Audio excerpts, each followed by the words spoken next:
Let's bring in now correspondent Nancy Liu. She is live in Moscow. And Nancy, right now investigators examining evidence taken from Kohberger's on-campus apartment there over in Pullman, Washington. And you spoke with forensic experts about what could really be the smoking gun, so to speak, in this case.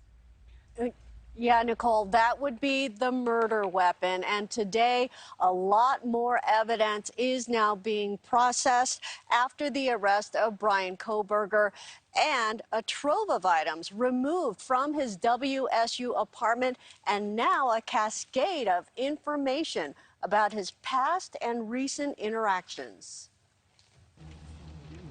Forensic technicians went into Bryan Kohberger's WSU apartment right after his arrest on Friday, spending all day inside. By night, dozens of camera flashes as investigators took pictures and then left with multiple boxes and suitcases, along with a large computer tower.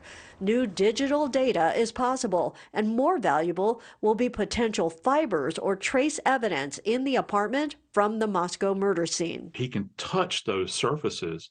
And if he's unclean from what he has just perpetrated, if he has not thoroughly washed himself, you're going to have deposition of all of this stuff throughout the scene. And that's very, very important here in this case. Police Chief James Fry would not confirm that Kohberger's DNA was inside the home on King Road, but the chief believes the person who committed the murders of Kaylee Gonsalves, Maddie Mogan, Xana Kernodle, and Ethan Chapin is Bryan Kohberger. We're focused now on who he is. That's why we keep asking people, send us information. If you've known him, if you've dealt with him at any point in time, this is now where we become more laser focused on one thing, and we're going to find out as much information as we can. I did notice that he became a little chatty.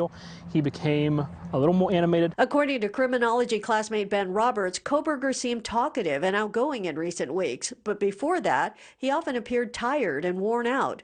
Forensic psychologist Gary Brucato believes that behavior change is notable. This event was sort of invigorating and might have brought him to life or given him a sense of power that suddenly pulled him out of a depressive state where he felt helpless and powerless and insecure.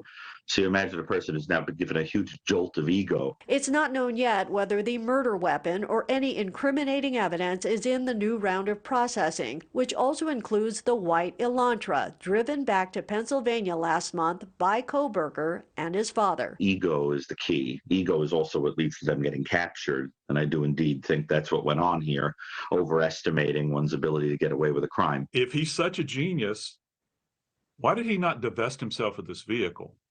That vehicle itself is a rolling crime scene.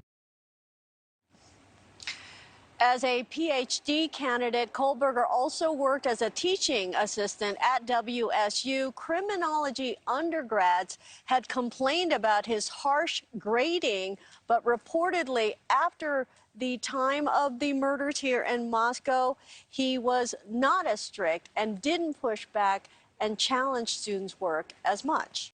Nicole. Thank you for watching. Go to newsnationnow.com.